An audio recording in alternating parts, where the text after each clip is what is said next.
والآن باعتراف الإيرانيين الحضارة الإيرانية الفعلية الآن مديونة لشخصية الشيخ البهائي رضوان الله تعالى عليه. بهاء الدين العاملي أعجوبة كان هذا الرجل في جميع المجالات، في علم النجوم، في الفقه، في علم الرياضيات، في علم الجفر، وهو أول من كشف الذرة. ولكن شو تسوي الشيعي مظلوم؟ وين كشف الذرة؟ في اصفهان اكو حمام غسل كبار، الحمامات القديمة.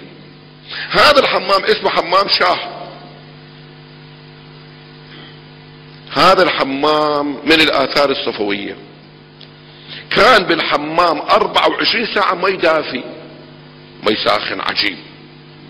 هذا الحمام ما ينطفي، يعني ما في المي ما يصير بارد، على طول السنة دافي.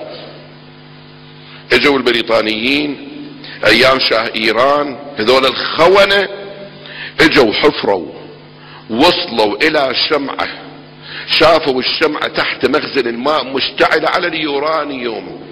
هاي الشمعة اشعلها الشيخ بهاء الدين العاملي. راحوا، اللهم صل على محمد وعلى هاي صلواتاتكم تتعبني اكثر. اذا تريدون صلوات تشجعني صلوات من قلبك ارفعوا اصواتكم بالصلوات.